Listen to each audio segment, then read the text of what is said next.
Dusty Crew. Good morning, USA. Good morning, sports fans. Cam, welcome back to Good Morning Sports Fans. How are you doing today? I'm doing incredible, you know? Yeah. That's good to hear. So today's morning question, you know, you get up, you brush your teeth, you take a shower, or you get up, you shower, and you brush your teeth. Cam, which are you? Do you brush your teeth before or after you shower? I brush my teeth before. I do too. So usually I take a hot shower and the mirror's all fogged up. I can't see my beautiful face. So. Exactly. I put this question into like a beta with someone, and I was met with some flack for saying that I don't brush my teeth in the shower. What are your opinions on that, just in general? Yeah, I don't brush my teeth in the shower either. Like, you know, like I don't really want to smell minty. Like, I feel like if you're brushing in the shower, it's gonna get all over you. Like I have like no gripes against brushing your teeth in the shower. It's just that I don't really want to clean my shower floor, like the spit and whatever. But that's otherwise I would do it. I did it in the dorms all the time. Saves time. Yeah, true. But anyways, that's besides the point. We have a great episode of Good Morning Sports Fans today. We're going to kick it off with college basketball season recap with Eric and Lucas.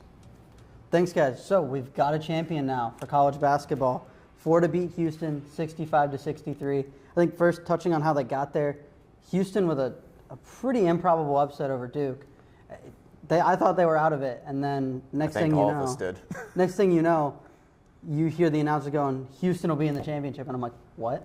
Yeah, I mean, I wasn't paying attention much to that game. I was out doing freshman things, but that game was insane. Looking back at the highlights, but Duke was up 59-45 at one point, and they were up 9 with 2 minutes left to go.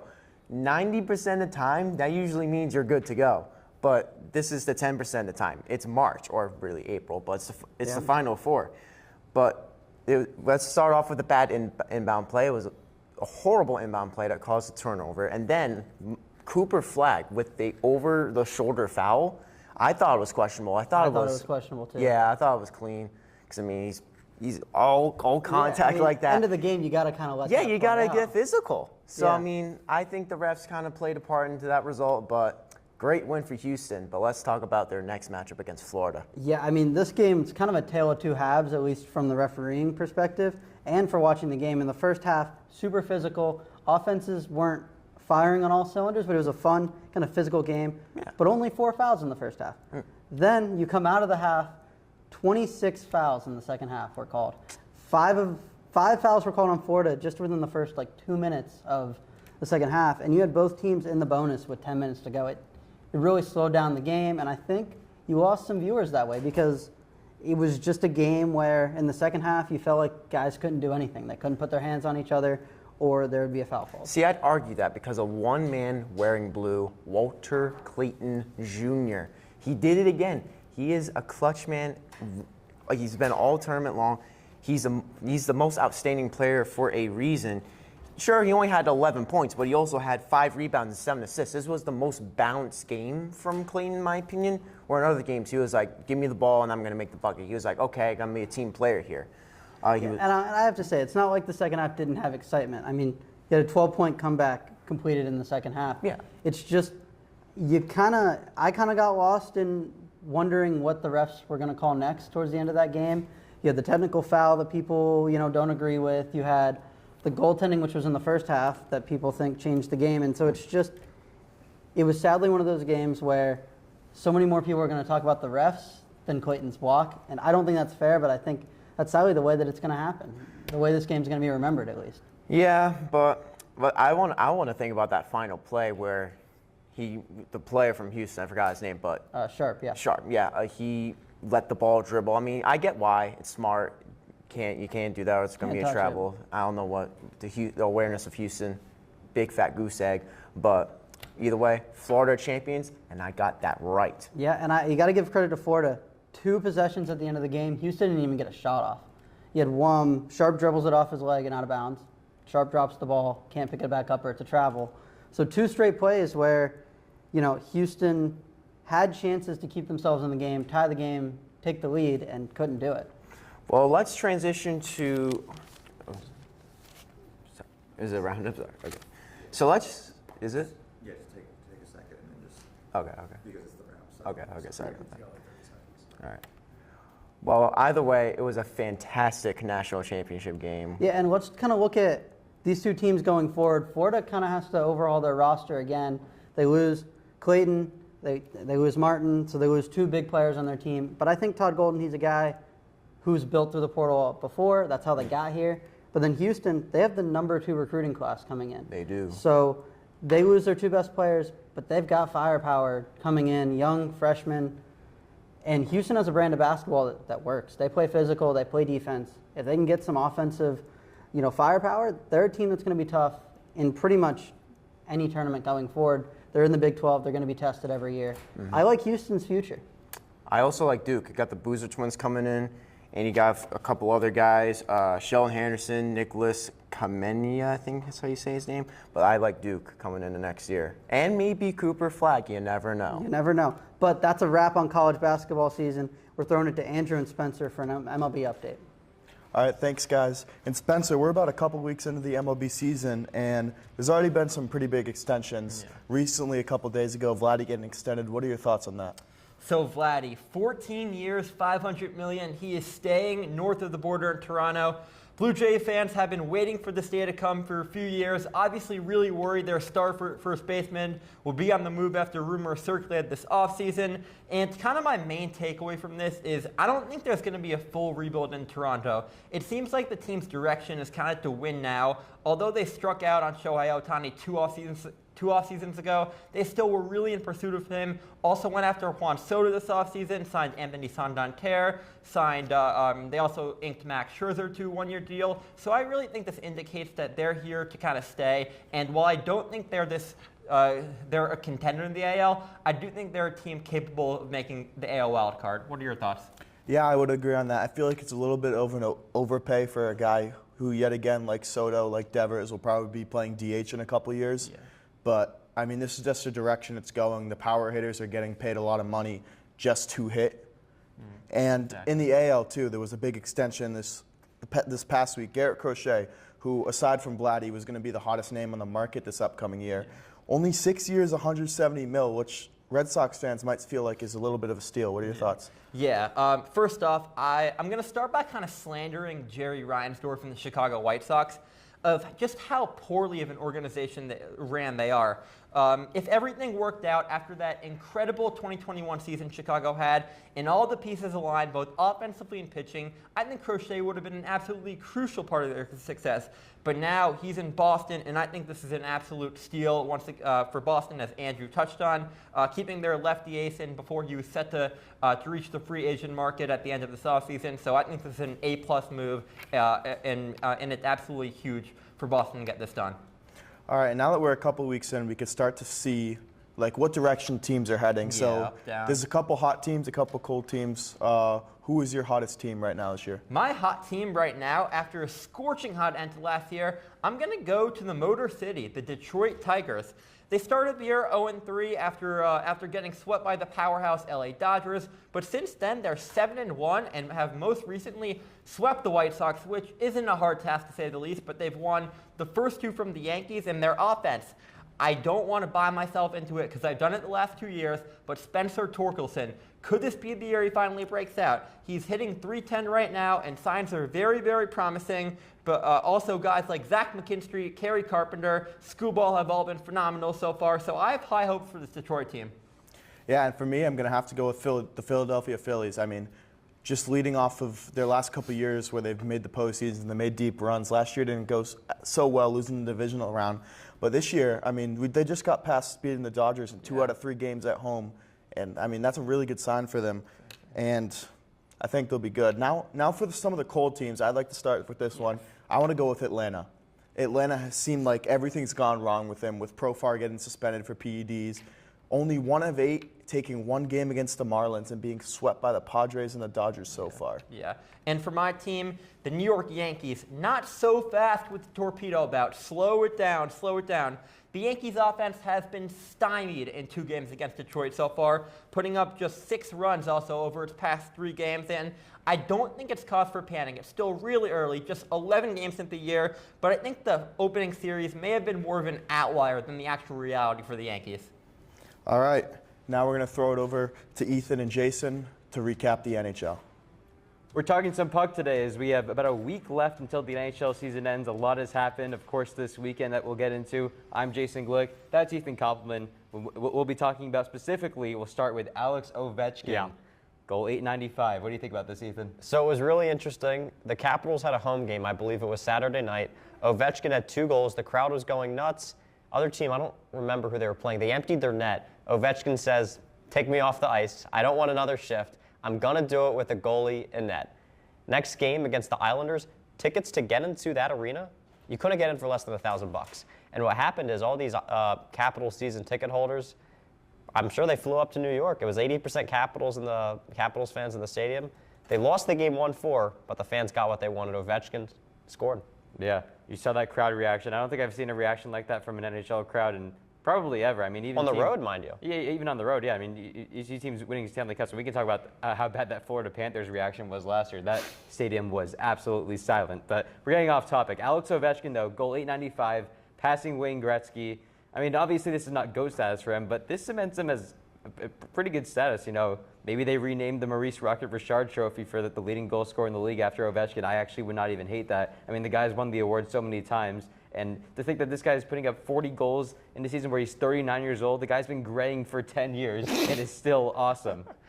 It's crazy. I mean, Alex Ovechkin started playing hockey before I was born, before you were born. I'm almost 19, still playing in the league and still as effective as a scorer. It's really incredible. The longevity is incredible.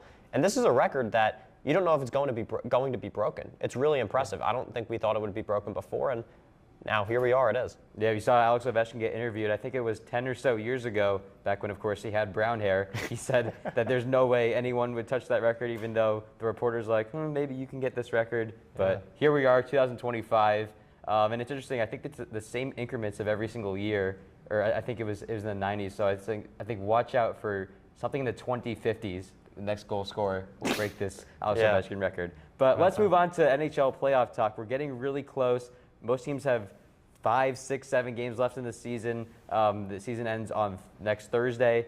The playoff race is getting pretty close. I say the East is getting a little bit of a gap, and the West is just pretty close as well. But what do you think about the West? Is there any team you're looking at? One team I have to watch out for that is my Stanley Cup. That's the Stanley Cup winner, in my opinion, the Dallas Stars. Offensively, they're just so deep. Jason Robertson, Mikko Rantanen, Wyatt Johnson, Matt Duchene, Rupi Hintz, Mikhail Granlund, Mason Marchment, all with 20 goals, and they have 3 guys that are over 15 too. There are so many scorers on that team, and watch what happens when a team goes to Dallas in the first round with their crowd roaring.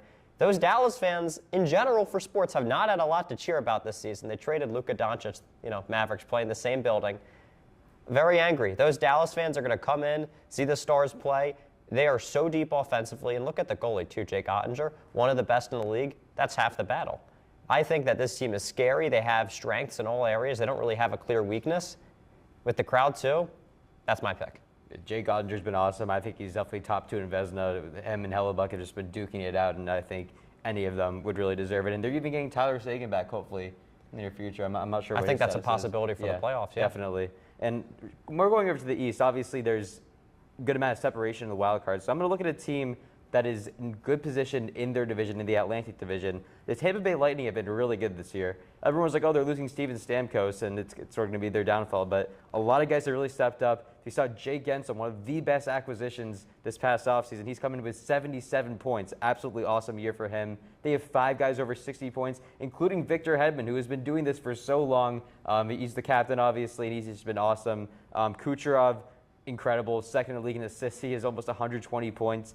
And he hasn't even played every single game in this season, which is really impressive. There's a lot of other good defensemen. Radish, even Ryan McDonough's still there. Braden Point's been really good, and Hagel's taking a great step. And let's not forget Vasilevsky. We talk about the Hellebuck and Ottinger in the West. There's still Vasilevsky in the East, and he's really holding it down for the Tampa Bay Lightning. Another thing to note about the Lightning, you go back just a couple months, they weren't even in a playoff spot. So you talk about the Tampa Bay Lightning, the scoring depth they have also, and the goalie who, again, top 2, top 3 in the league, whatever you want to call it, they've been hot recently. They weren't good earlier in the season. That's a big thing. If you come into the playoffs having that confidence, saying, you know what, we didn't figure it out early, but we figured it out now, that's a big thing. I agree with that pick, too. I think, that could potentially be a Stanley Cup matchup, and it would be a really good one. Stars versus Lightning, that would be an incredible matchup. I mean, the Lightning have obviously been there pretty recently, got it done. back-to-back years, early 2020s, and we could see him doing it again. That crowd loves hockey, and I think that Dallas is a great matchup. Two awesome fan bases and two Unlike the other teams. team in Florida, they do Unlike like their the other hockey. team in Florida, they will cheer Show hopefully up. louder than Alex Ovechkin's goal when they win the Stanley Cup. Well, I'm speaking into existence. But that's all for us. We're tossing it to the NBA. As the playoffs are heating up, coach firings are on the rise as well. Alongside Ellie, I'm Leo, and Michael Malone for the Denver Nuggets just got fired today. He won a championship with them in 2021 and has produced some pretty solid seasons with the Nuggets. This came a bit of a surprise because the playoffs are a week away, and the Nuggets are right in the mix. Yeah. What are your opinions about it? Yeah, 3 games left for the Nuggets before the season ends, and they're not just in the mix. I thought they're going to compete for a championship. They have the best player in the world in Nikola Jokic, and they're 47-32, the 4th seed in the Western Conference right now. And this was, I think, the most surprising coach firing that we have ever seen in NBA history. 3 games left in the season. It's the latest coach firing that we've seen in NBA history. Not only do they fire the head coach, they fire the general manager also. So just completely cleaning house here, the Denver Nuggets. And I'm just confused. I don't know why they decided to do this. They're going to compete for a championship. They have some injuries, but Jamal Murray will be sidelined to start the playoffs. But once he gets back, they have one of the best duos, one of the best rosters, and the best player in the NBA. So just a really surprising, questionable move from this Denver Nuggets front office. With Denver, Jamal Murray has been out for a considerable amount of time, so Russell Westbrook has been getting the majority of playing time at point guard, and he's been kind of hit or miss, as he's been the past few seasons. But that shouldn't be a reason to fire Michael Malone because Jamal Murray isn't there all the time, and he knows how to coach Jokic. Yeah. Jokic has been incredible. He had 61 points the other day. So I think the Nuggets don't really have a problem in terms of offense and defense. What really is their problem is seeds 3 through 8 in the Western Conference are right in the mix, pretty much. They're 1 game apart from each other. Yeah, so seeds 3 through 8 in the Western Conference are only 2 games between all of them. So right now, it's Los Angeles Lakers, then the Nuggets, then the Clippers, Golden State, Minnesota, and Memphis. So that's 3 through 8, and that could entirely flip as this next week goes on. I think that the Lakers are going to stay as the 3rd seed because they have the tiebreaker over all of these teams. So they really have cemented themselves as the 3rd seed in this Western Conference when the playoffs start. But everything else is going to be a major, major shakeup, and we are in store for an exciting week of NBA basketball. And I just want to say, going back to Michael Malone, that he has the most wins for a head coach in Denver Nuggets history. And like you said, he just won a championship 2 years ago, and history is not on their sides. Not on their side, the Nuggets this postseason, as only 2 teams have made a head coaching change in the middle of a season and won the NBA championship. That is the 2006 Heat with Dwayne Wade and the 2016 Cavs with LeBron James. So Jokic is one of the best players ever. So he could do it, but history is not on their side. And the Nuggets in this exciting close Western Conference are going to have a tough last stretch as the season ends. Nuggets weren't the only team to fire their head coach. The Grizzlies let Taylor Jenkins go a few weeks ago, and they've still been doing pretty solid. They're still in the 3 to 8 seed mix. But at the same time, gotta worry about the Nuggets. This guy won you a championship. This guy is taking you to the promised land. And right before the playoffs, you gotta wonder, is something going on that the fans or even the media are not aware about in Denver's front office? Yeah, it seems like Michael Malone lost that locker room. Jokic seems frustrated this past week after going 3-0 after some dominant performances, including that 61-point performance, which they ended up losing to the Timberwolves. So it seems like Jokic, Malone, the front office just weren't seeing eye to eye, and they decided it was time for a change. Let's see if the Nuggets can climb up the Rocky Mountain to that high 5,280 feet elevation and win a national championship once again. Tossing it off to the NFL with Jake and Joel. Welcome everyone back to Good Morning Sports Fans alongside Joel Plotchik. I'm Jake Bowe, and Joel, we've got our NFL draft sleepers. We'll go rounds 1, 2, and 3, a sleeper from each, and then we'll finish up in the later rounds. So let's just jump right into it, Joel. Who's your round one sleeper? Round one sleeper, I thought of one guy immediately, Jackson Dart, quarterback from Ole Miss. I mean, he's assessed at the bottom of the first round or early second round guy, and I think he has the potential to be the best quarterback in the entire class. I really do think that.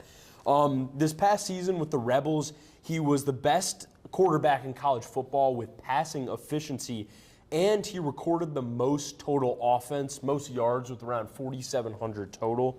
And I think he's a great quarterback. I think he has some special talent.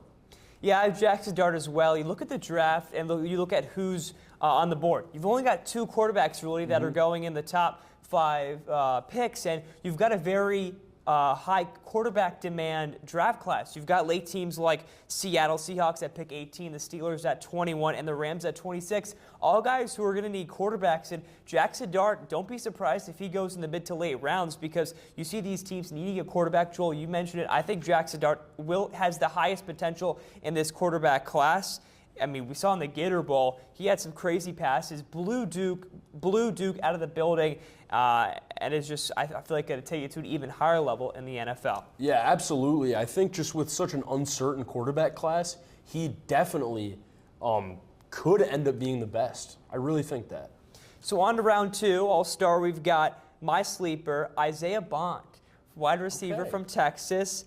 He's first. I believe that he is first-round talent worthy, but he's going to get overlooked because of that size and speed. He's 5'11", only 180 pounds. He's considered a deep threat, but he's really small for someone that's really a deep threat receiver, and I think that's going to be. He will be a problem for NFL teams, and he'll make himself kind of a problem because those NFL scouts and prospects, head coaches, GMs, whatever, are going to look him over. What was his 40 time? He had a 4.39. He did say he would break the Xavier Worthy record. Right? I did see that. Unfortunately. Well, I mean, he played fantastic at Texas. I don't hate the pick. I have a wide receiver from the ACC, Alec Ayomanor, at Syracuse this year. I mean, we saw his incredible one-handed touchdown grab and the 4th and 9 conversion to set them up for the game-winning field goal.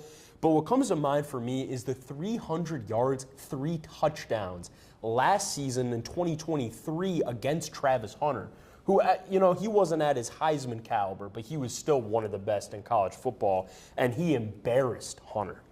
I think he's decently sized, manageable 40 with a 4.44, and he's just great in those contested situations. Yeah, I like his size, Joel. You said we saw him at Syracuse-Stanford game. He could just make contested catches, and that's why Stanford had just the success they did. I mean, they 3 ACC wins. That's terrible. But Eric Ayomayor kept them in the game for that very reason. Let's go now to round 3. Who do you got? I have Tez Johnson from Oregon. He showed up in big games this year against the Buckeyes the first time, Illinois and my Penn State Nittany Lions, where he gashed them in the Big Ten Championship, winning MVP of that game.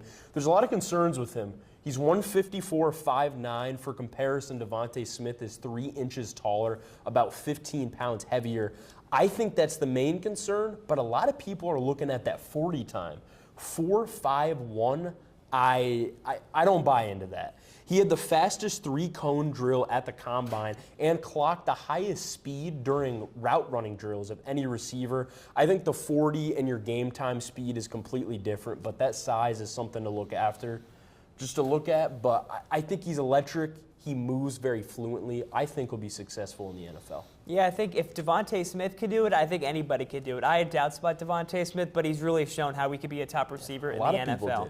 I've got Cam Scadaboo. He's tough. You mentioned a tough receiver. How about a tough running back? Over 1,700 yards on the ground, but he's a dual threat. That's what makes him extremely useful and vital to NFL teams.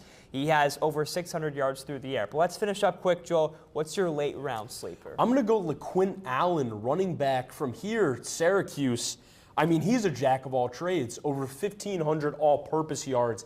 And fun fact, I don't know if you know this, he led all running backs in college football in receptions with 64. I mean, he proved that he's a dual threat athlete, and I think he's a great pass catcher. He doesn't have the best size, but he is physical nonetheless. Arm tackles are not going to cut it with him. Yeah, and size, you mentioned a big theme of this segment. I think he has that potential, like you said, but will get overlooked. I had to go deep in the bag for this one. Let's hear it. Sean Dolick, the linebacker from Buffalo, Yes. led the nation in tackles, 168, broke Buffalo's record. He's very small. He's 6'1", 225. He's a dog. He's a dog. He's got interviewed multiple times. He's like, I don't think that my size should hurt and inhibit what I can do on the football field.